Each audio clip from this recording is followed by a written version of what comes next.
പണ്ടേ ഞാനിപ്പോൾ ശോഭാസിൻ്റെ പാക്കറ്റ് കണ്ടപ്പോൾ ശോഭാസ് മനസ്സിലായില്ലേ, ഉമ്മമ്മ അതായത് ഇപ്പൻ്റെ അമ്മയൊക്കെ ഇങ്ങനെ ഇടയ്ക്കിടയ്ക്ക് പൈസ കയറും, ചെറിയ ചില്ലറ പൈസ. പക്ഷെ അന്ന് ചില്ലറ പൈസക്ക് തന്നെ അതിൻ്റെതായ വില ഉണ്ടല്ലോ. 2 ശോഭാസ് വാങ്ങിനി 2 റുപ്യക്ക്.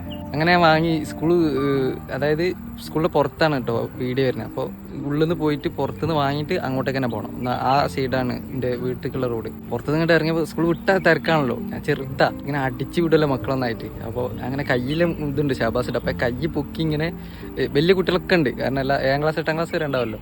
ഞാനങ്ങനെ പൊക്കി ഇങ്ങനെ പോയി തിരക്കൊക്കെ എടുക്കുക കഴിഞ്ഞാൽ അടുത്ത് വെക്കുമ്പോൾ കയ്യിൽ സാധനം കാണാനില്ല, ആരോ എടുത്തോണ്ട്.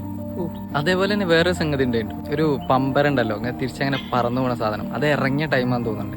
അതിങ്ങനെ ഇറങ്ങി എനിക്ക് ഭയങ്കര ആഗ്രഹം ഉണ്ടായിരുന്നു. കാരണം ഹെലികോപ്റ്റർ ഒന്നും എനിക്ക് അന്ന് വാങ്ങാന്ന് പറഞ്ഞാൽ എനിക്ക് ആലോചിക്കാൻ പോലും പറ്റാത്ത സംഗതി. കാരണം പൈസക്കാരെ വീട്ടിൽ മാത്രമേ നട്ടുണ്ടായിരുന്നു. ആ റിമോട്ടിൽ ഇങ്ങനെ പറക്കുന്ന ഹെലികോപ്റ്റർ ഉണ്ടല്ലോ ചെറുപ്പത്തിൽ, അതൊക്കെ പറഞ്ഞാൽ വലിയ പൈസക്കാരെ വീട്ടിൽ അങ്ങനത്തെ ഒരു ഇതിലേനി ഞാൻ അന്നൊന്നും എനിക്ക് കിട്ടും എന്നുള്ളൊരു ഇതില്ല. അപ്പോൾ ഇത് കിട്ടുന്നതാണല്ലോ, അപ്പോൾ അങ്ങനത്തെ ഞാൻ വാങ്ങി.